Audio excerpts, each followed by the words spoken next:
Good morning, folks. Welcome to the Caron Chapel service. Today is the 6th of December, the year 2020. Oddest year I would count in my life, and I'm assuming in many of ours. And I offer the date and time because of our chapel audience on YouTube, so greetings to those of you who might be watching at that distance. And a special greeting also to those of you who are just listening in our live stream on the Caron property, and also welcome to those of you who are in the auditorium with me this morning. Thanks for being here and being my in-person community for the talk this morning. We are careening towards the shortest day of the year, December 21st, and in the northern hemisphere, the two of the three Abrahamic faith traditions, Christianity and Judaism, have these winter festivals, Christmas and Hanukkah, that are both celebrations which use light as a central symbol. Perhaps not surprising, because light in the darkness is something that will be refreshing for those of us, like if you're like me. I'm very affected by the shortening of the daylight periods. I am crabby because by 4:30 it's dark, and I feel a certain sense of like the bear wanting to hibernate and gather nuts and curl up with a blanket. And so I have to push myself past that, and I think they call that seasonal affective disorder, but it's nice to have labels for very human things. So if you are in the midst of, I don't know, the entering winter anxiousness, I was just thinking, will my message help? I hope so. It's not pointed directly that way. I follow a calendar of topics, and the topic that we have for today is one that I'd like to introduce with a classic AA joke. I think at least two stories I'm going to tell, which I'm just going to use basic stereotypes of male and female and gender roles, and I realize that we live in complicated times, but I'm going to try not to apologize too much with too many things over the course of the message that I'm going to give. So I'll confess I'm using stereotypes at the moment as we head in. And the other thing as I speak today, I'm going to refer to alcoholics, alcohol, drugs, and sobriety, those kinds of things. But if your behavior or substances of choice are not mentioned, and I say of choice, of concern and of crisis are not mentioned, please translate in your own mind to the struggles that you're having that bring you to wearing a wristband or watching on screen. So, the joke. Right, there's a fellow who is in early recovery. His wife tries Al-Anon. She's not a really big fan. This guy is trying to do it right. He's doing 90 meetings in 90 days. He's got a sponsor. He's starting to read the material, and he's working the steps, and he has a daily call with his sponsor, and he and his wife are beginning to see where they go with this whole thing of what happens to their marriage. And he wants her to get more involved in the recovery community and to bring recovery friends over for dinner and all that stuff. And she's like, I would really like us to go to church. And he was like, you would what? And she said, I grew up in church. The church that I grew up in is actually only a mile and a half away from here. I still remember people, and I remember the stained glass windows and all that sort of stuff, and it was meaningful to me. How about we go to church? So this guy says, I don't think I can do that. And that starts a little squabble in them, and so he has his evening call, check in with his sponsor. He calls his sponsor, and the sponsor says, so how's it going? He says, I'm having a terrible time with my wife. And the sponsor says, really? What's going on? And so he explains the whole story. And so the sponsor says, well, what would be the problem with going to church? And the guy says, well, Jesus, you know, churches are full of liars, cheats, hypocrites, and thieves. The sponsor pauses for a moment and says, wouldn't that mean you would just fit right in?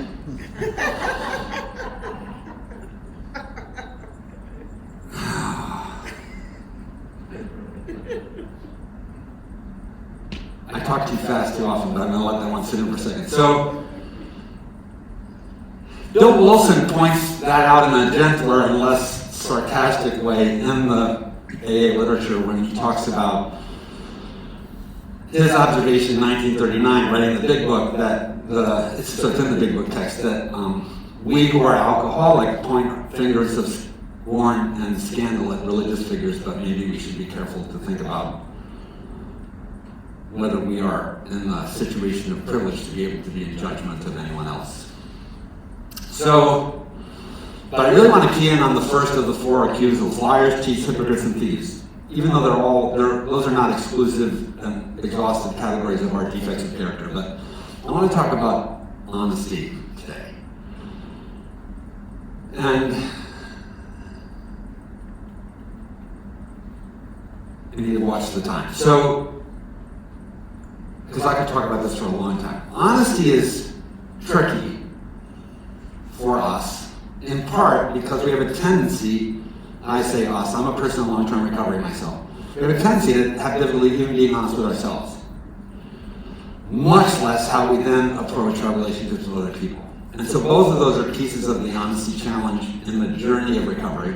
And I think it's not like a light switch you can flip from being dishonest to honest in an increment and then be perfectly honest forever.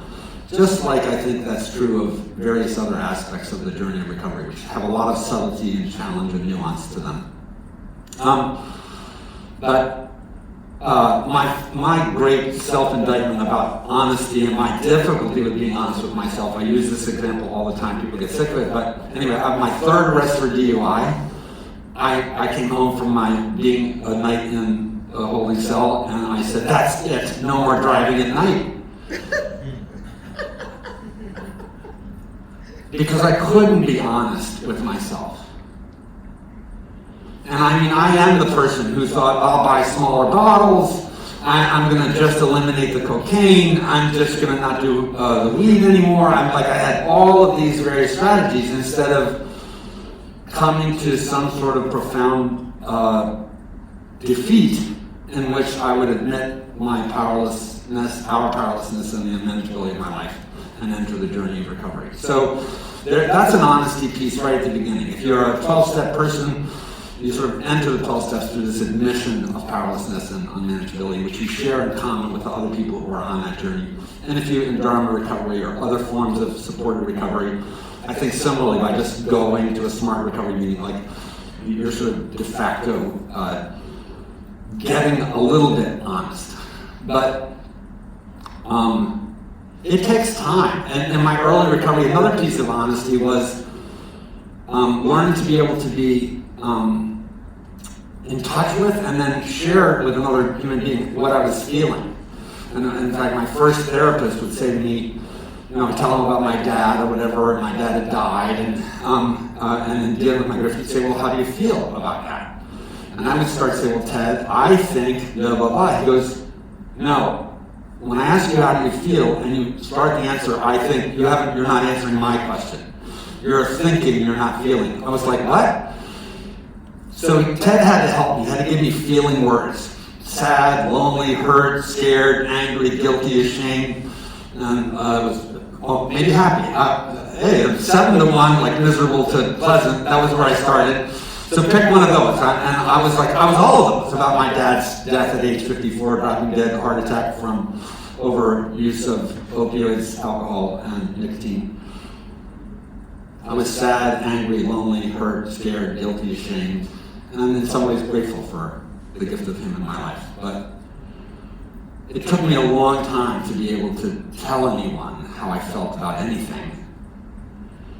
And in fact, that was something that being sober was necessary for me to be able to do, because I used drinking to sort of avoid. And that didn't mean it didn't come out in my drinking, but at the 13th scotch, I had this maudlin cry or this burst of rage or these kinds of things. And then the next morning, I didn't have the therapeutic benefit of the catharsis, because I often would either not remember it, or, that's just a miserable way of trying to process. And I have new guilt and shame from the drama of the night before. So getting honest with myself was a process. Then as we enlarge the sphere, it gets more complicated, because there's not only whether I'm honest with you, but then it's how I respect when I feel like you are not honest with me. So there's the problem of truth-telling and human relationships. And then this is 2020, and as I frequently like to point out, I try to be nonpartisan when I speak at chapel, but I would mean this about any political or social. We're in a situation today where I grew up. I just turned 60 years old, and the media that I grew up with, there was such a thing as a journalism that was different from editorial opinion, and now I don't. I feel like the distinction is gone, and I think that when I listen to any channel, pick it, whatever it is, NBC, CBS, Fox, like whatever, I find more editorializing than I do what I would think of as what I thought of as journalism as a child. And so I'm being sold a story. And that challenges me if I want to be, like if I want to think about truth in some objective and concrete way. And we've had many patients who are very, very deft at manipulating rhetoric and spin and all that sort of stuff. And then they find out that we're going to take hair and nails. And they're like, well, I don't drink that much, and I don't really, and I had a prescription for that, but I wasn't taking that. And we're like, well, we're going to ask your body what's the residue in your hair and fingernails. And then suddenly the story gets much more complicated. Because at least there's some empirical data that really almost leverages people into being honest. And maybe you have had moments in your life where you've been forced into honesty from disclosure. You get found out, right? That somebody finds the bottle underneath the seat of the car, or they can smell the alcohol in your breath, or all those sort of classic, like, you've been trying to contain it and minimize it. And a piece of this puzzle is also the injustices that we experience when we feel like people have been dishonest with us. I'm only doing this because you lied to me. So aren't we in a sad time when this is what we have to look at in our relational landscape?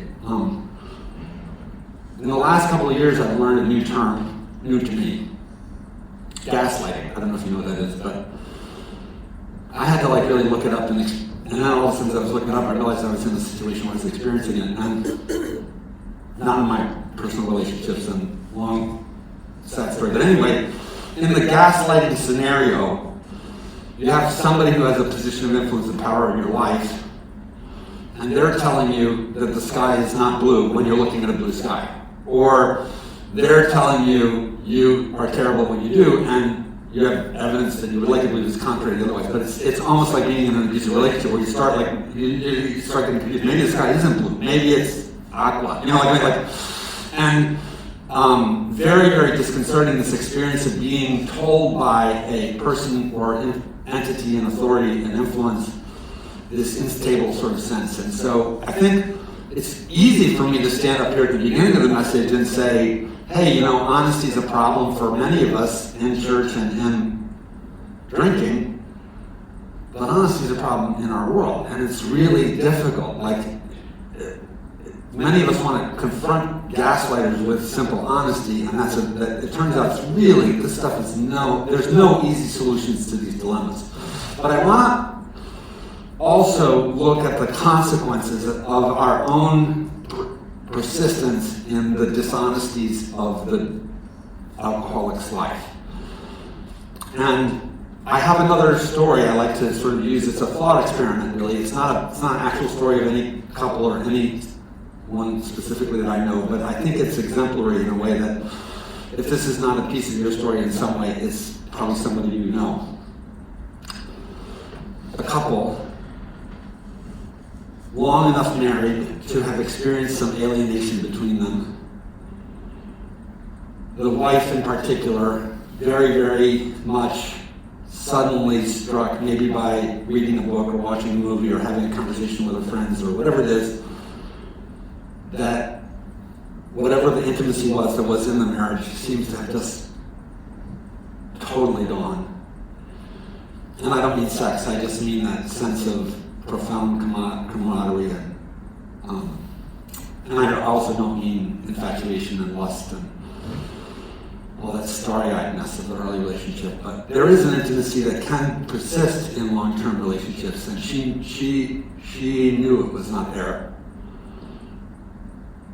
And so her husband is at work, and she says, hey, can we do tonight different? The kids are out.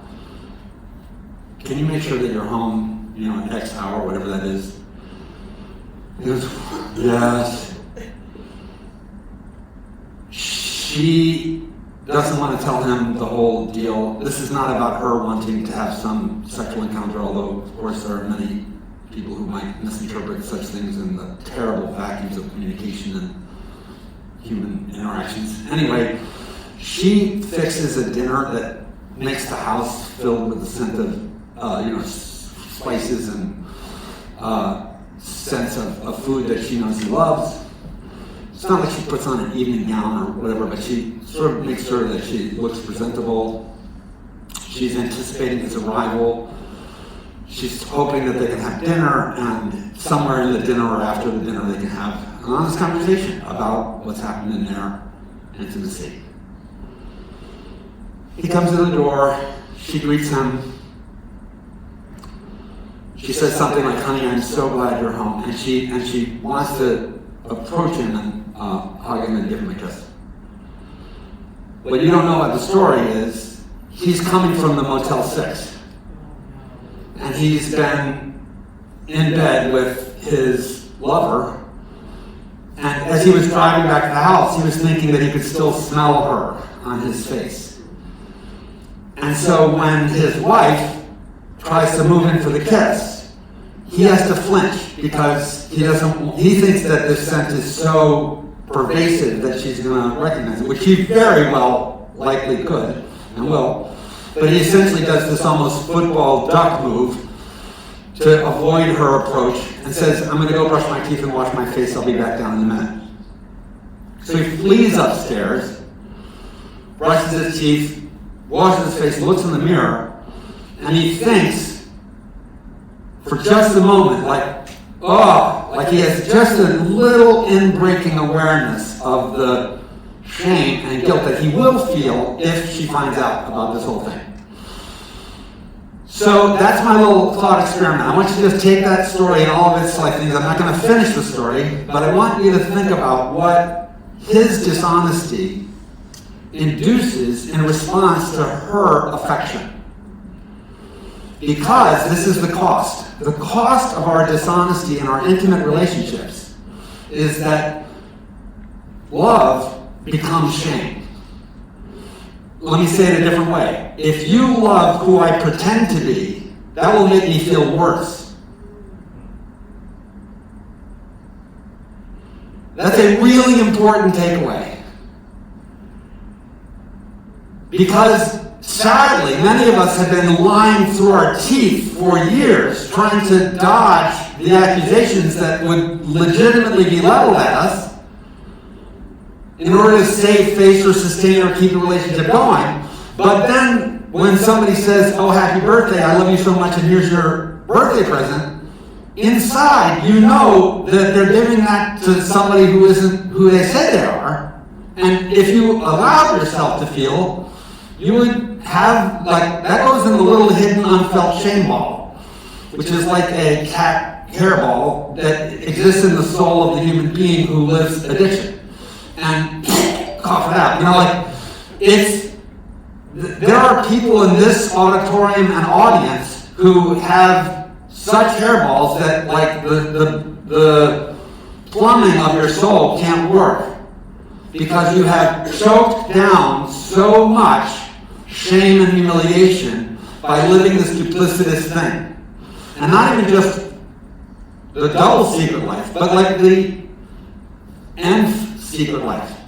I've known people who describe their intervention where they look and there's there's my wife, there's a woman I've been having sex with, there's a guy I've been having sex with, there's where the complexity is so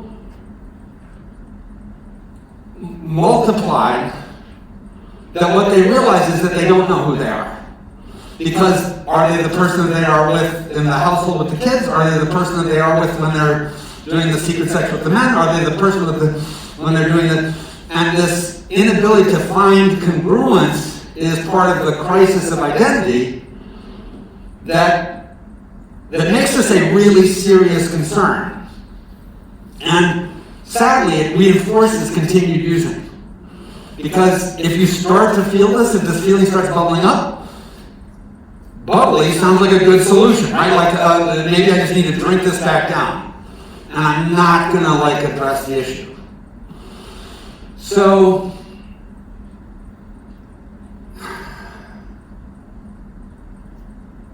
I have an absurdly simple proposal for you.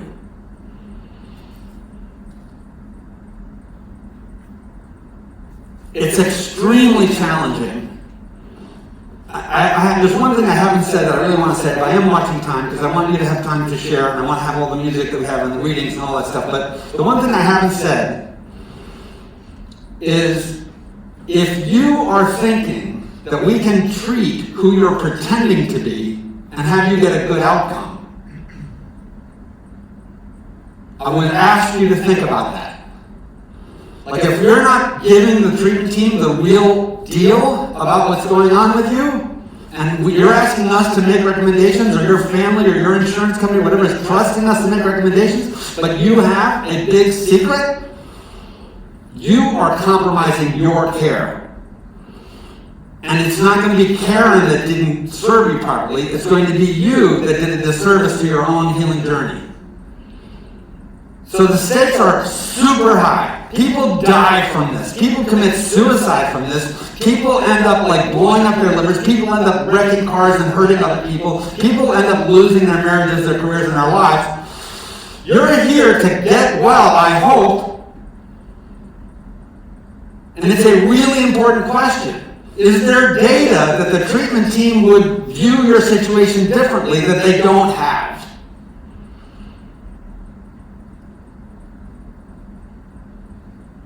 Are you ducking and running upstairs and brushing your teeth before you go into the therapy office?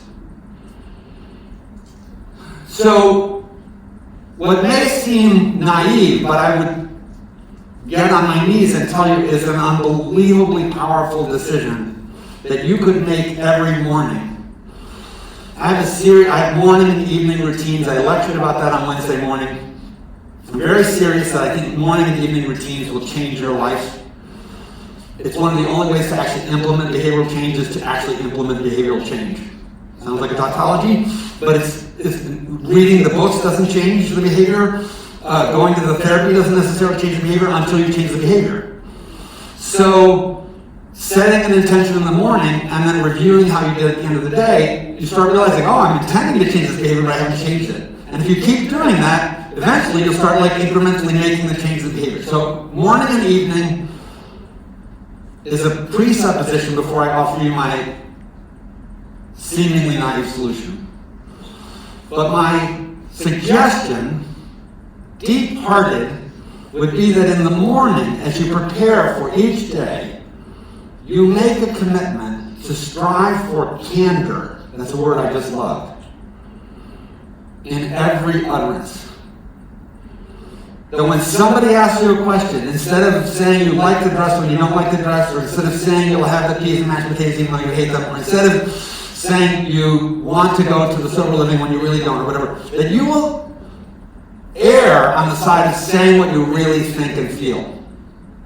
In every utterance. That's my thing. Because this is another old AA joke which is said, how can you tell an alcoholic is lying? When their lips are moving. So you could fix that by seeking to make sure when your lips are moving that you're coming from a place of candor. It doesn't mean that you have deep and full awareness of your emotional baggage. It doesn't mean that but it does mean a decision to not out and out lie. Not bald-facedly spin a story or minimize or evade or duck or hide. Tell the truth on yourself and give the other person the opportunity to be mad at you if what you're going to say is going to make somebody mad at you. Because if you don't do that, you're breaking the relationship. You're creating this chasm of dishonesty and making their attempts to be loving to you shame-inducing. And this is almost a one way or the other kind of moment and choice in our lives. If you're not willing to move towards candor, then I would argue that your capacity to get and stay sober It's not the kind of sobriety that I want. And I think it becomes very hard to sustain without a new acting out scenario. So, really potent message. I hope that you hear my passion and concern for you about that. I'm really grateful to have time with you this morning. I'm sorry the camera's not working. And, but we're doing all of this. I think we are doing our best. I'm sure that all the lies that you've been telling, you think you need to tell. But I would like to burst that bubble by inviting you to think about risking truth-telling incrementally, one utterance at a time. I hope you'll join me in that. And if you listen to the readings and listen to the music and listen to the prayers and listen to your heart as we walk through the rest of the chapel service, perhaps we'll find more than we thought we would today.